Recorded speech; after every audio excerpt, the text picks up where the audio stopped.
বন্ধু, আমরা সকলেই জানি পাতাবাহার গাছের ডাল থেকে খুব সহজে চারা তৈরি করা যায়।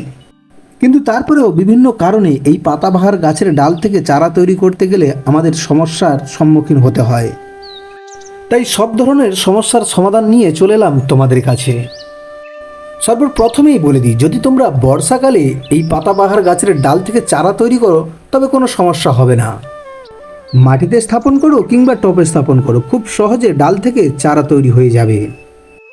তবে বর্ষাকাল বাদে বছরের যে কোনো সময়, বিশেষ করে গ্রীষ্মকালে তোমরা যদি এই পাতাবাহার গাছের ডাল থেকে চারা তৈরি করতে যাও তবে অনেক সমস্যার সম্মুখীন হতে হবে। আর সেই সব সমস্যার সমাধান কিভাবে করতে হবে সবই জানবো এই ভিডিওর মাধ্যমে। সর্বপ্রথমে পাতাবাহার গাছ থেকে সুস্থ সবল কিছু ডাল সংগ্রহ করতে হবে। এরপরে ডালের মাথার দিকে কিছু পাতা রেখে নিচের সমস্ত পাতাগুলোকে ফেলে দিতে হবে।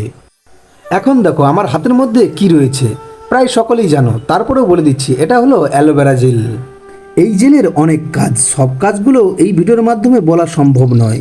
যেটা দরকার সেটাই তোমাদের বলবো। এখন আমার হাতের মধ্যে যে বোতলটা দেখছো তার মধ্যে রয়েছে রুট হরমোন। আর এই রুট হরমোন প্রায় সকলেরই জানা, যারা জানো না তাদের বলছি। এই রুট হরমোন ডাল থেকে শিকড় তৈরি করতে সাহায্য করে। পাতাবাহার গাছের ডাল থেকে চারা তৈরি করার জন্য প্রথম যে সমস্যাটা আসে সকলের মনে, সেটা হলো ডালটাকে কিভাবে কাটবো। দেখো, ডালটা কিভাবে কাটবো সেটা বড় সমস্যা নয়। মেন সমস্যাটা হলো কাটার সময় তোমাকে লক্ষ্য রাখতে হবে এর যে ছালটা রয়েছে সেটা যেন খুব ভালোভাবে কাটা হয়। যদি কোনো কারণে ছালটা সুন্দরভাবে কাটা না হয়, থেতলে যায়, তবে এই ডাল থেকে চারা তৈরি করা অসম্ভব। তাই সর্বপ্রথমে তোমাকে লক্ষ্য রাখতে হবে সোজা কাটো কিংবা 45 ডিগ্রি অ্যাঙ্গেলে কাটো, ছালটা যেন খুব সুন্দরভাবে কাটা হয় সেটা লক্ষ্য রাখতে হবে। প্রথমে আমরা একটা খাঁচি দিয়ে বালির মধ্যে গর্ত করে নিয়েছি। তারপরে এই ডালগুলো, যে বালির উপরে যে ডালগুলো লাগানো আছে, এই ডালগুলোকে কী করেছি, আমি অ্যালোভেরার মধ্যে ভালো করে লাগিয়ে দিয়েছি, অ্যালোভেরা লাগিয়ে দিয়েছি। তার অ্যালোভেরা লাগানোর পরে এই যে রুট হরমোন আছে, রুট হরমোন লাগিয়ে এই টবের মধ্যে প্রতিস্থাপন করছি। এতগুলো আমি ডাল প্রতিস্থাপন করে নিয়েছি। তো কীভাবে করেছি আমি আরেকবার দেখাচ্ছি তোমাদের। এবার এই ডালটা আমরা প্রতিস্থাপন করব। সর্বপ্রথমে কি করতে হবে, দেখো এখানে এই বিশেষ করে পাতাবাহার গাছগুলো যেখানে খুশি সেখানে কাটা যায়, কোনো সমস্যা নেই, কারণ এর গাঁটগুলো কাছাকাছি। এই যে পাতাগুলো যে হয়েছে খুব কাছাকাছি পাতা হয়েছে, মানে তুমি যেখানেই কাটবে, মনে করো একটা পাতার নিচে আর একটা পাতার উপরে, এই একটা গাঁট, এই একটা গাঁট, এই দুটো গাঁটের মিডিল থেকে কাটলে খুব ভালো হয়। তো আমি সেটাই করব।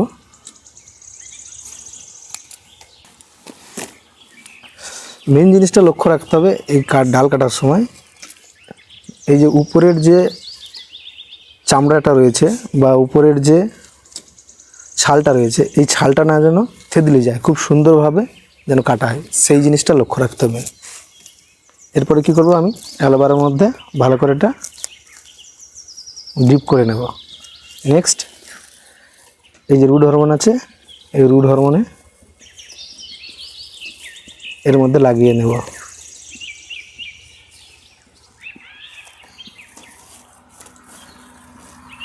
ঠিক আছে, হয়ে গেল।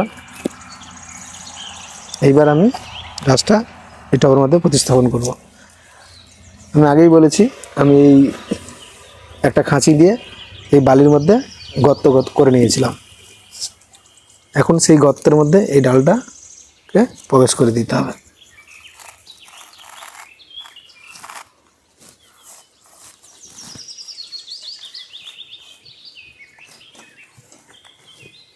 একটা ডাল লাগানোর সময় অন্য একটা ডাল লড়ে যেতেও পারে, যা হোক এখন লড়লে কোনো অসুবিধা নেই। এটা ভালো করে ফিক্সড হয়ে যাওয়ার পরে যখন জল দিবে, 15 দিন না যেন গাছের ডালগুলো লড়ে সেদিকে একটু নজর রাখতে হবে।